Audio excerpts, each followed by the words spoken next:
So this is a conversation with Zecharias Zelalem. He's an Ethiopian journalist with the Adi Standard as well as a freelance journalist focusing on the Horn of Africa region. More recently, Zelalem has also been investigating widespread abuses of Ethiopian migrant domestic workers in the Middle East and in particular in Lebanon. This is why I wanted to have this conversation with him. The conversation around the abusive Kafala system in Lebanon rarely includes the stories of the people who leave their homes to go work in a stranger's house in another country. This episode is the third on the Kafala system in Lebanon, focusing on Ethiopian migrant domestic workers, who constitute the majority of those working in the country. Migrant domestic workers are, alongside the rest of the labor force, the primary force keeping Lebanon running in the first place. And yet, despite their central role, they are regularly ignored alongside the widespread abuses affecting them. In a previous episode, I spoke with Banshi Yimer, founder of Enya Lenya, who defined themselves as a community-based feminist activist working on migrant domestic workers issues and gender women's issues in Lebanon and Ethiopia. And in the earlier episode, I spoke with Sami, a Beirut-based Ethiopian activist with Misawat, a solidarity network that supports migrant workers in Lebanon and the Middle East, as well as Ali, an activist with the anti-racism movement.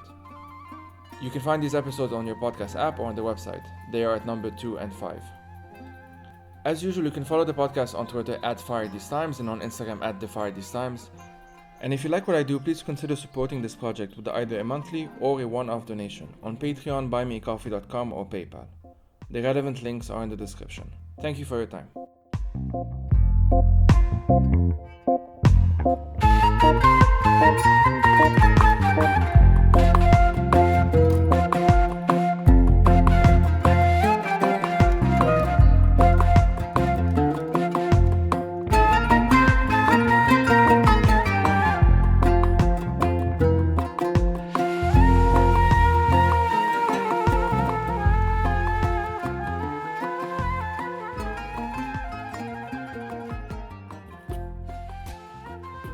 My name is Zecharias Zelalem. I'm an Ethiopian journalist with Ethiopian magazine Adi Standard, and I also freelance for a variety of other Horn of Africa centric portals, and my focus is on the Horn of Africa and on domestic workers and their plight in the Middle East. Thanks a lot for taking the time to talk to me about this. Hopefully listeners would have listened to the previous 2 episodes that I published on the podcast. If not, I'll just link it on the blog post as usual and they can find it on the website.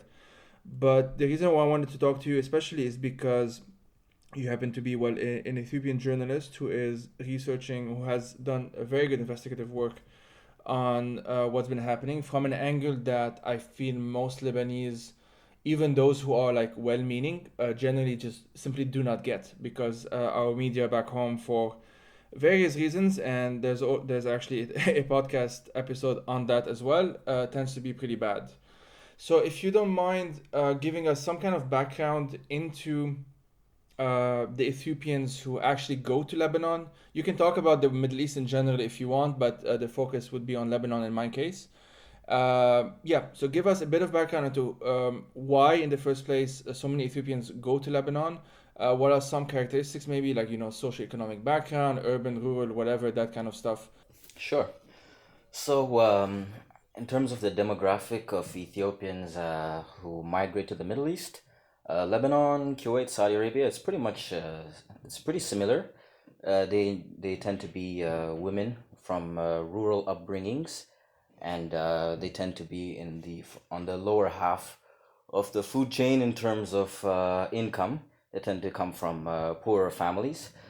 This is in terms of Lebanon. Ethiopian women have been migrating to work as domestic workers in Lebanon for much of the past 25 years, but things saw an uptick, especially starting from 2010, when Ethiopia went through a series of economic downturns. Maybe not as drastic as what we've seen in Lebanon, but we saw the value of the Ethiopian currency, the birr, go down by something like half, starting from 2010, soaring of inflation rates and the skyrocketing of living costs. These made living life in Ethiopia considerably more difficult for what was formerly the Ethiopian middle class, because now we saw what has since become the the very vast gap between the rich and the poor in the country. So most of the Ethiopians who do migrate to Lebanon tend to be those from farming backgrounds, those who have struggled to adjust to those whose families have struggled to adjust to life post 2010, and they also migrate in large numbers uh, due to in some ways a lack of awareness of what awaits them in Lebanon, something that many of us have focused our work on, and it will continue this way because Ethiopia has still failed to address the job creation woes that it has found itself in for much of the past 10-15 years or so. So, for those who don't know, there is this thing called the Kafala system. The Kafala system, I'll just give a brief summary, essentially means that in the case of Lebanon, and it's fairly similar elsewhere where it's applied to different extent, migrant domestic workers, so let's say the Ethiopian women who go to Lebanon, their legal status in Lebanon is dependent upon basically the whims of their kafir, their sponsors. What this translates into, according to many migrant domestic workers themselves, including Banshi Yimmer, who I've interviewed previously on this podcast, is essentially a state of de facto slavery. It's a matter of whether you're lucky, essentially, to be put in a family where that family is nice and decides to treat you well, or you're unlucky and horrible things follow.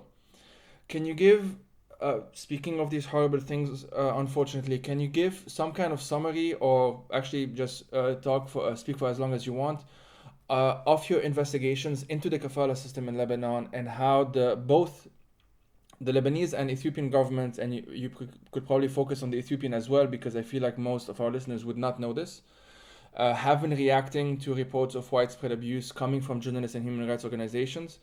And if you don't mind, also mention your interactions with the Ministry of Foreign Affairs Middle Eastern envoy. Sure. So, yes, the kafala system has been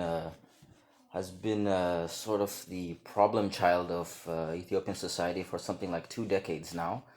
I feel we've normalized it to the extent that it does not provoke the same sort of fury that it might have 10-15 years ago.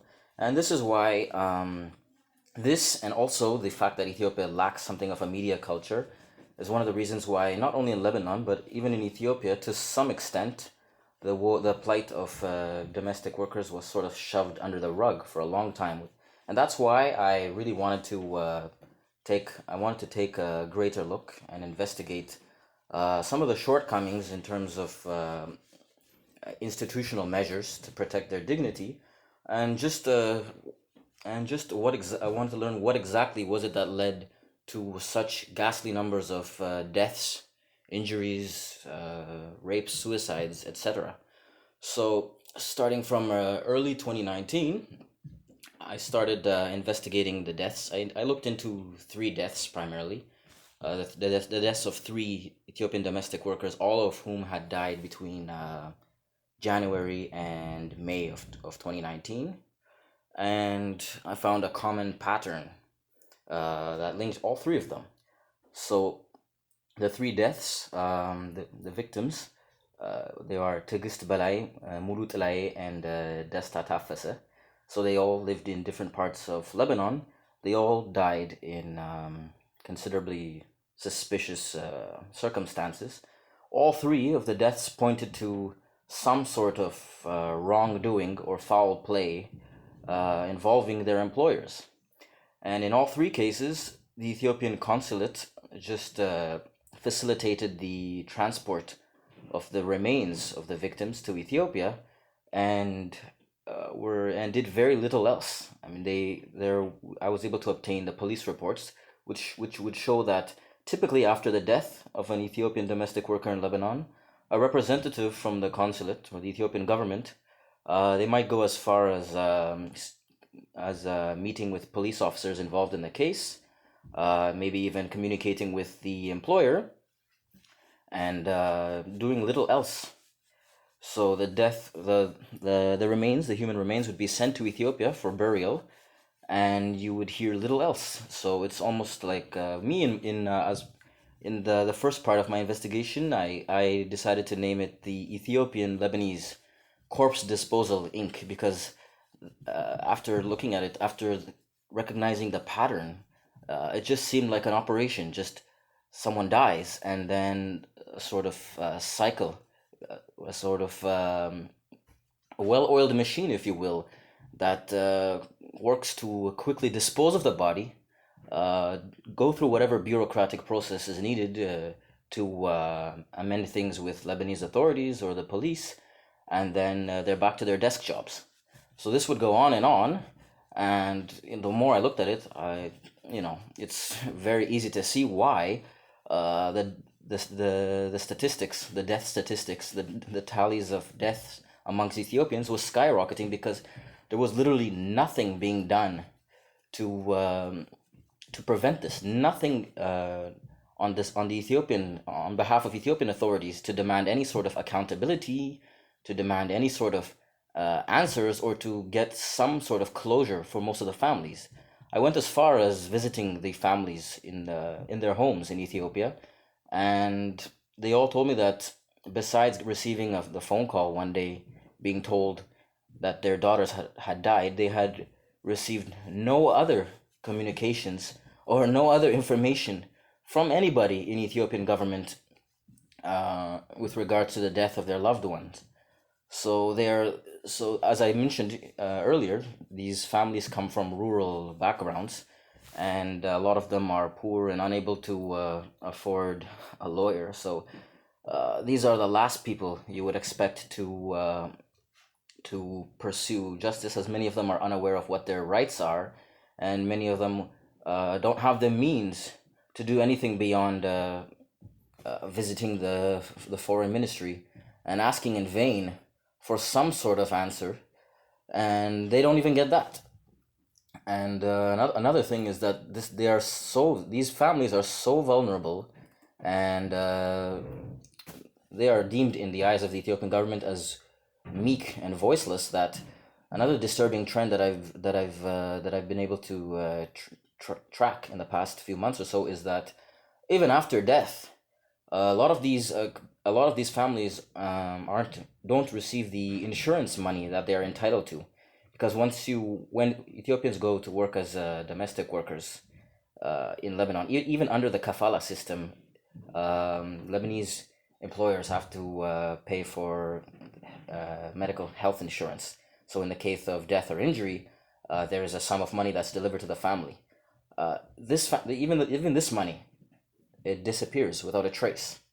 So this was what was happening when Ethiopian media and Ethiopian society as a whole sort of normalized the plight of these women and systematically turned a blind eye of sorts to their plight. So the longer this went, I would say, maybe this is a little bit less subjective. I would say that at least Ethiopian consulate staff members felt more emboldened to engage in a variety of practices, including the theft of. I might as well announce it now. I have a report coming out in the next few weeks, on how Ethiopian diplomats managed to rob Ethiopian domestic workers and the Ethiopian community in Lebanon of their hard-earned money. That will come out in a few days. So this is what happens when Ethiopian society as a whole turns a blind eye to the suffering of so many of their own women in the Middle East. And that's what I was able to notice. So the longer this went, the worse some of the practices got. That's what I was able to uncover. So after about 2 or 3 reports into this, and after the involvement of many of our Lebanese allies, including a mutual friend of ours, Timur Azhari, and his reporting, and of course the efforts of the one and only Joey Ayub, a lot of the international media outlets and activists started to take greater notice, and these stories that were once talked about only maybe in the homes of these employers started to make the headlines. So when this happened, and when the Ethiopian government came under increasing pressure to address the issue because of the ample negative press, I believe it was in October of 2019, that the government, the foreign ministry, announced that it would send a fact-finding delegation to Lebanon to meet with the community and to attempt to address their problems. So initially, for someone like me who had just gotten into investigating this issue, it seemed somewhat promising that a mere 5-6 months after the first of my reports was published for Addis Standard, the Ethiopian government appeared to be willing to take notice and seemingly, at least on paper, appeared willing to do what it could to reverse the situation. Something else that must be noted is that Ethiopia had the same administration, the same ruling party in government for the past 27 years up till 2018. So the common view was that this new administration, the new Prime Minister Abiy Ahmed run administration, the post-2018 administration, might see things in a different light, might take a different course of action, and might enact the sort of policies that would at least diminish the amount of deaths and injuries that Ethiopians incur in Lebanon.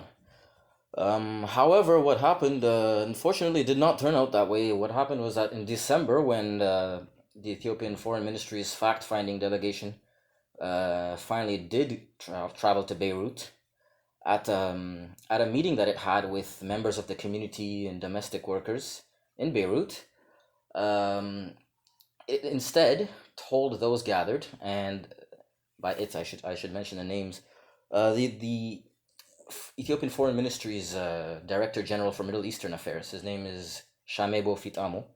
So he was in Beirut, and he told those gathered that they had to stop communicating with press, with journalists, because the more they did, the more they would, and the way he put it, if I would translate it to from Amharic to English, I guess, well, the easy way to say is they were tarnishing their country's reputation this way. And he singled out my outlet, as well as Open Democracy, which also published some of my work. And he singled these outlets, and he singled me out, and he urged those there to stop communicating with these outlets. And he went as far as threatening to sue me, and he warned those there that he was aware of who in Lebanon was communicating with me. So this was recorded by a member of the community who passed it on to me, and that's how I was able to be aware of it. But it was clear to me from that point on that the Ethiopian government was not intent on taking measures that would curb the problem. Instead, it just wanted to sort of return to the pre-2019 era, where deaths of Ethiopian domestic workers in Lebanon barely made headlines, and where the Ethiopian government and consulate members could get away with virtually anything, where they could act with impunity and not have to deal with inquiring members of the press. So for me, this was very, very disappointing as a whole, and it made me realize that we would have to really double our efforts. Members of the Ethiopian press would have to double their efforts if we are to see any sort of concrete change in terms of the institutional effort to safeguard the dignity of Ethiopian domestic workers in Lebanon. The Filipino embassy in Lebanon, the Filipino government, said that it would cover the costs of Filipino workers in Lebanon, domestic workers in Lebanon, most of whom are also women. If they want to go back to the Philippines, for example, they would cover their costs. My understanding is that there's no equivalent plan as far as the Ethiopian government is concerned, correct? Yes, you are correct. So what we have here, since the Lebanese revolution and Lebanon's economic downturn, the embassies and consulates and various diplomatic missions have been working around the clock to evacuate their citizens, among them primarily the Philippines, Bangladesh, Sri Lanka, and several others. And we must add here that Ethiopian domestic workers are the lowest paid amongst domestic workers in Lebanon, due to the fact that um, there are no government representatives lobbying for their rights, due to the fact that they are generally neglected. There has been no one to argue on their behalf to improve their conditions at all, which has not been the case with the Philippines and with other communities in Lebanon. So what you've seen is, because of the sort of cutthroat approach that the embassy of the Philippines has had, you've seen a very gradual improvement of the condition of Filipino domestic workers, who can now almost demand a minimum salary, and even abusive Lebanese employers are less likely to inflict abuse upon them, because they are aware that doing so might might turn into a diplomatic incident even. Whereas amongst Ethiopians, since this doesn't exist, the prevailing belief is that you can do anything to an Ethiopian and nothing will happen. So we are already the lowest earning, Ethiopian domestic workers are already the lowest earning demographic amongst domestic workers in Lebanon. They form the majority of domestic workers in Lebanon. They are 80%, I believe 77% was the number that Amnesty International put out in a report 2 years ago. 77% of domestic workers in Lebanon are Ethiopian, and they are the lowest paid. They can earn as low as $150 a month, whereas domestic workers from other countries can command as much as 250, 300 US dollars a month, which, for domestic workers makes all the difference. So the Ethiopian government, as you mentioned, the Ethiopian consulate has not taken any considerable measures to evacuate its citizens from the country. It has only decided to assist those who were able to pay a 550 US dollar fee. So those who were able to pay that fee would then be placed on a waiting list, and some would wait as much as 5, 6, 7 months before finally being jetted back to Ethiopia.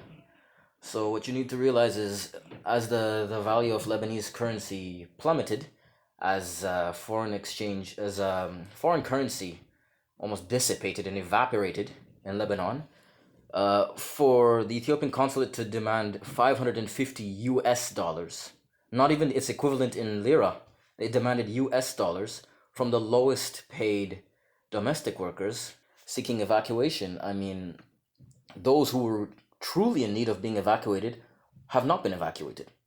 It has literally been you're not going to say the privilege, because there is no real privilege being an Ethiopian domestic worker in Lebanon, but those who were slightly better off than some of their kin were the ones who were able to get out, and even then, after waiting 5, 6, 7 months.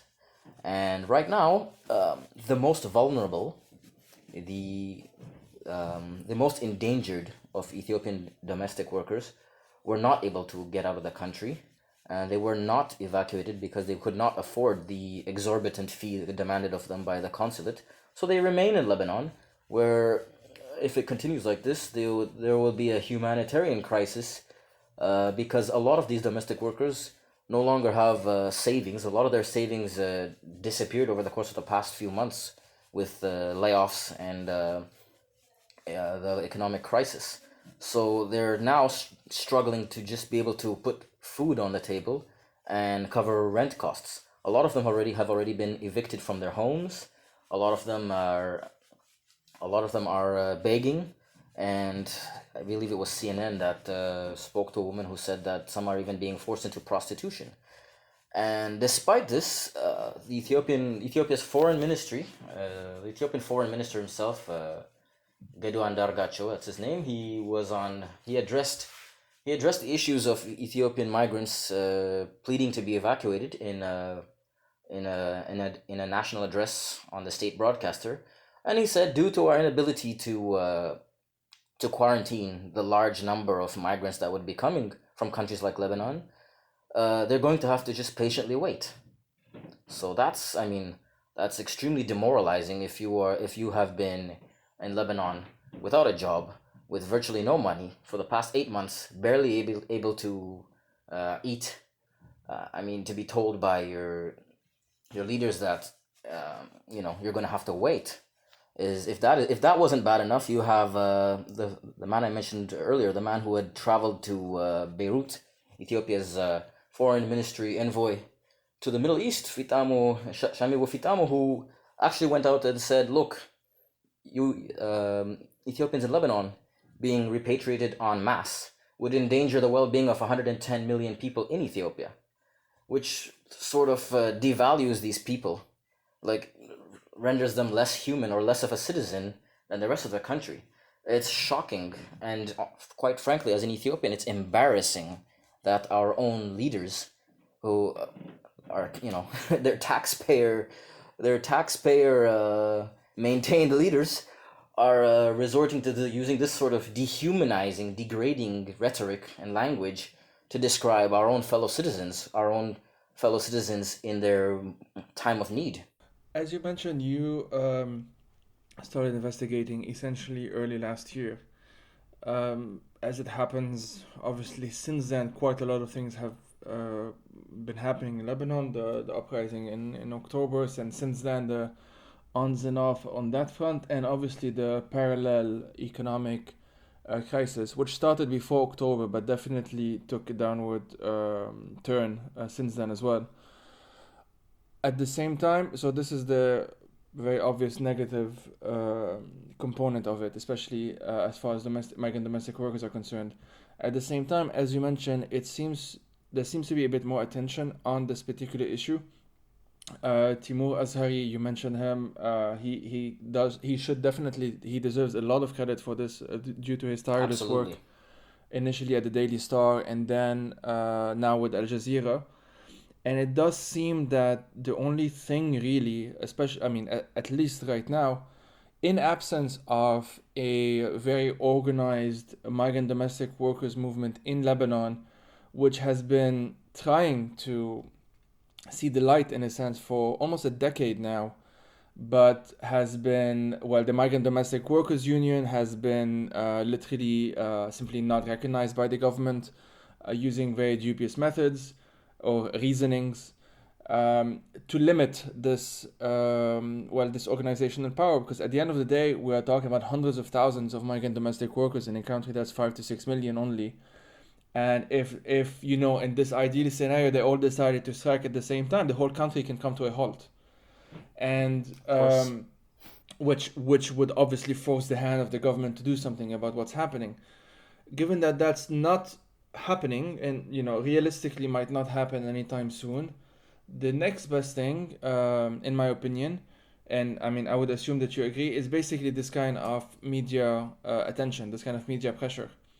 So Absolutely. from where I'm coming from, in a sense, is if there are ways for Lebanese activists and journalists to essentially team up, kind of like with this episode, in a sense, team up with Ethiopian journalists and activists, and indeed, obviously journalists and activists from other nationalities that are affected by the situation, the Kafala system in Lebanon, that is really like objectively, not just as me as an activist hoping that this might be the case. This is what we're actually seeing. Like Timur Ashari's reporting has actually forced the hand of the labor ministry in Lebanon to do some investigation, which is something that myself, as someone who I've been more or less involved in this this movement to abolish the kafala system for almost a decade now. This is really some of the first signs that we're seeing that this might actually happen.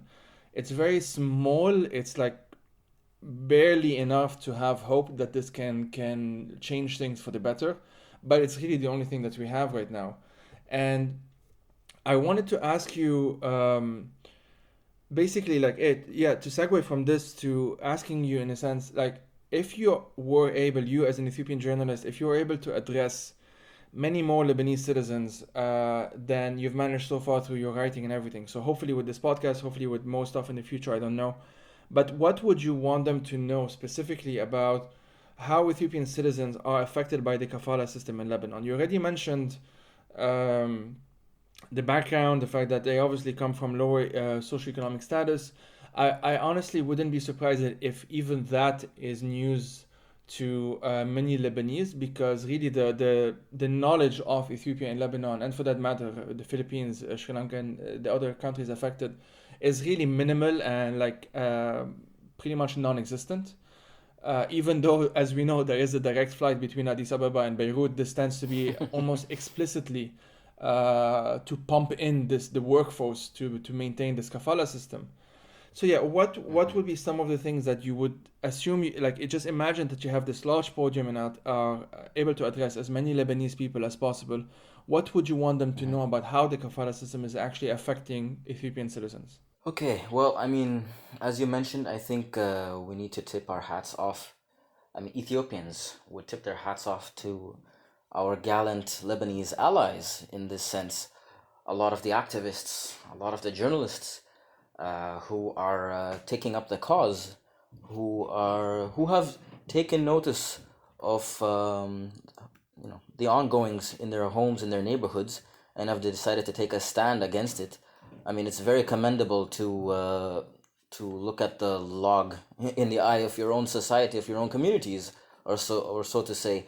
I'm eternally grateful for those who I could count on for sources of information, for a greater understanding on Lebanese society as a whole. I have many people, you, Timur Azhari, and plenty more to thank for this. In terms of what would the next step of the struggle of sorts be, I would agree with you in that there has to be sort of bilateral cooperation of sorts between Lebanon and Ethiopia in terms of media and activists and human rights campaigners, because it's sad to say, but this is the only way we've been able to see the minimal progress that we've been able to see in recent years. You mentioned that there has been discussions and talking in Lebanon amongst Lebanese about finally doing away with the kafala system, about finding alternatives to what is essentially a stain on Lebanon as a whole. I think obviously we'd have to continue with this. At the same time, I would also have to point a finger at Ethiopian society for its. I mean, we need to realize that this is a 25-year-old problem. Ethiopians have been dying with regularity in Lebanon since, I believe, 1995 or 1996. And the numbers, the death toll, the annual death toll has only increased. There has been no slowing of the rate of deaths, suicide, and cases of abuse of Ethiopians in Lebanon. I think Ethiopia as a whole, due to the fact that we've had something like 30 years of the same authoritarian regime in power, there was sort of a sense of helplessness that we could not change anything, that we were unable to affect any sort of institutional change. But I believe that myth has been debunked since Ethiopia was able to do away with the previous administration via national uprisings in 2015 and 2016. They are what gave away to the ascension of reform the new 2008 post 2018 reform era government. Of course, a lot remains to be desired, but that's another topic. But Ethiopian society as a whole needs to realize that the more of a sort of the more we are able to grab the initiative, because right now the impetus is with the domestic workers. The impetus is with those calling for the kafala system, to be abolished. So the more we condemn the government's practices, the more we take a hands-on approach to solving the issues that have led to two domestic workers dying every week in Lebanon, the more likely we are to usher in change. I mean, we were only, in terms of the Ethiopian press, we were very few working on this issue into 2019, But we did manage to put an end to a consular policy in September 2019, which had forbid Ethiopians from heading in person to the consulate and pleading for intervention on behalf of a victim of abuse. Prior to the press getting involved, an Ethiopian would have to file a case with the foreign ministry in Addis Ababa, which was a lengthy bureaucratic process, which was set up with the intention of having the consulate wash its hands of all duties. This discriminatory policy was cast away due to pressure on the government that came as a result of ample press coverage. So this was one small victory, and there could be more victories and more giant leaps for Ethiopian kind in this battle against the Kafala system if Ethiopian media and Ethiopian activists, alongside their counterparts in Lebanon, there are many counterparts in Lebanon, collaborate so that more people and a global audience of sorts can really see what has been confined to the bedrooms of where these women are unfortunately locked in so often in Lebanon. For Lebanon as a whole, what I would have to say is, I mean, Lebanese society in many ways, there's always a progressive element of sorts if you compare it with a lot of the other regional players, and especially with the some of the states in the Middle East.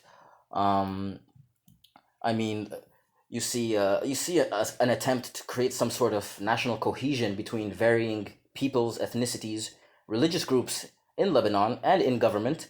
Whether or not it succeeded, I'm not really the proper person to speak of on that, but there is that effort. Whereas elsewhere in the Middle East, and especially in the Gulf countries, you will notice one powerful sect dominating others. In Lebanon, there has been a serious attempt at preventing this from happening. So in this sense, along with the secularism and the relative freedom of worship, it's taking in of large numbers of refugees. There is a foundation to build upon. There are lots of things that are commendable about Lebanon as a whole. Lots of progressive elements, but the fact is, it's the unwillingness the institutional unwillingness to address the endless woes of domestic workers. It's a black mark. It's a massive stain on the country's general reputation, and thanks to the collective effort by members of the press, by activists, it will not go away. This will not be shoved under the rug.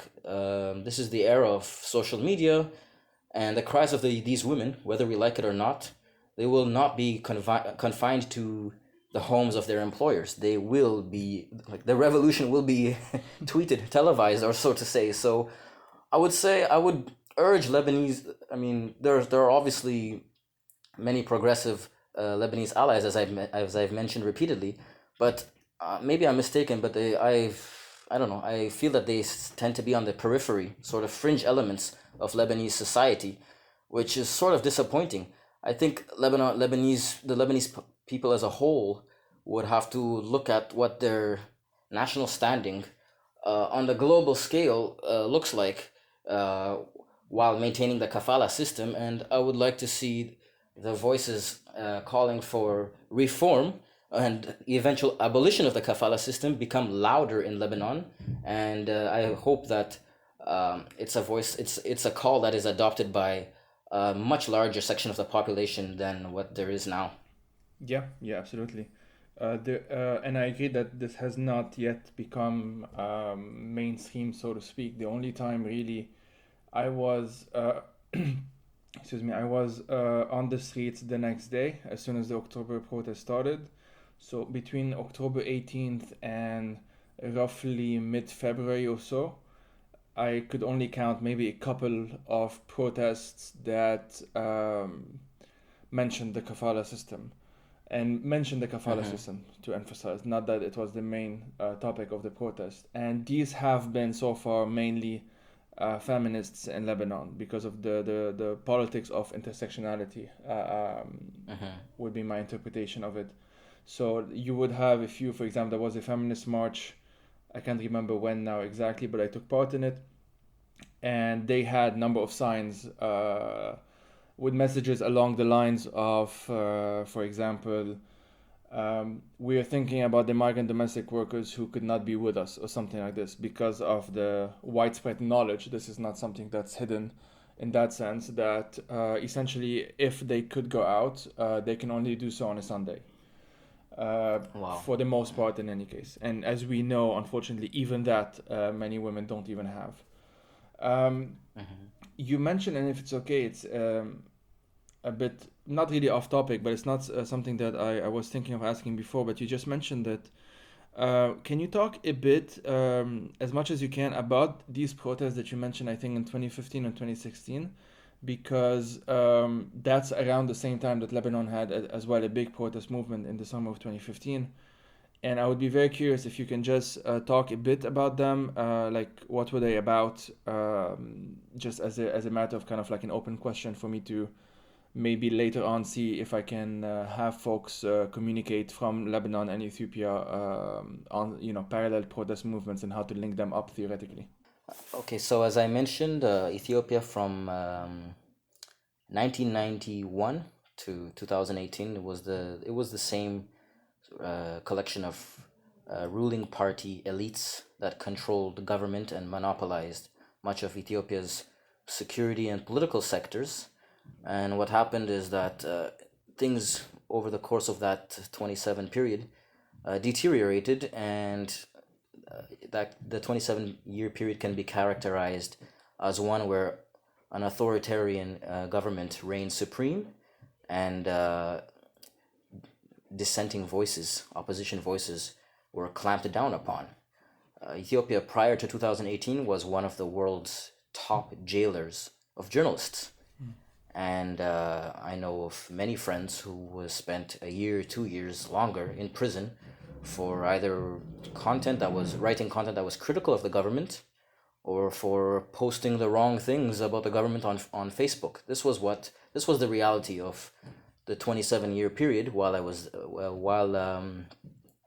while it's a year it's the time period that I grew up, that I spent in the country as well.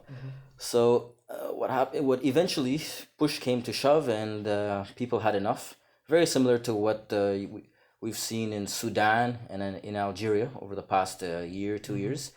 It was starting from 2015 that the first batch of protests, known as the Oromo protests, because they started in Oromia, which is the largest region in the country. Anti-government protests that had started there engulfed and erupted across the country. And over the course of 2015 and 2016, these protests were violently clamped down upon. And in that time period, there was something like 1,000 deaths of innocent, unarmed protesters, due to the authoritarian regime feeling that it could crush the uprisings and restore its stronghold on power. So it was the protesters had plenty of questions, but the obvious one linking every protester was the lack of basic freedoms. My own Ethiopian journalist outlet, Adi Standard, was forced to close in 2016 as a result of the protests intensifying and the government measures meant to muzzle voices and independent reporting. So what happened was that the longer the protests went on, the government realized that it was unable to maintain what it had maintained for 27 years. So an era of reform, or of sorts, was ushered in, and it is what brought in the ascension of Prime Minister Abiy Ahmed in 2018. And with his coming to power in 2018, most of the journalists and activists and political prisoners, who numbered in the tens of thousands, were released from prison, and independent outlets that were forced into exile were allowed back in. And there was, especially in the initial months, there was a very promising period of freedom where many thought that we could actually we could actually raise the standards that Ethiopians had in terms of basic freedoms, in terms of being able to exercise the freedom of speech, which was the main pretext for arrest for 27 years.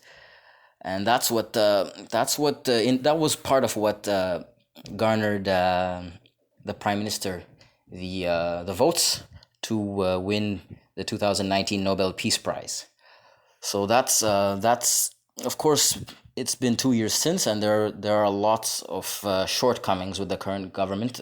They would be too long to go in detail. But we are allowed to operate somewhat. Journalists are allowed to operate in the country with a lot less restrictions compared to the pre-2018 era. And we are only able to dissect the problem of domestic workers in Lebanon, and we are only able to criticize the institutional failings of the government and the consulate to this degree due to some of the changes that were brought on as a result of the protests. I see. Well, Zechariah, this has been really, really informative. Thank you a lot for this. Is there anything that you want to expand upon, or you thought that I forgot to ask, or anything like that? No, I mean, I am a journalist, so I'm supposed to be. Journalists are not supposed to take sides or anything like that. I'll be very brief. So we're supposed to be sort of neutral parties, and it's the activists who have all the rights to be one-sided or whatever. But I mean, in terms of the Kafala system, I don't think there are two sides. It's if the humanitarian in anyone would point someone towards towards supporting the campaign to abolish it in Lebanon and elsewhere in the Middle East. So journalist, activist, whoever you are, lawmaker, or just about anyone with with remote knowledge of what it is to work as a migrant in the Middle East would take the side of those calling for its abolition. So I'm hoping that, we're not supposed to be taking part in a struggle as journalists, but it is a struggle. This is one of the very few struggles around the world that would see activists and journalists fight alongside each other, I would say. So a luta continua. Absolutely. Thank you a lot for your time, really. It's my pleasure.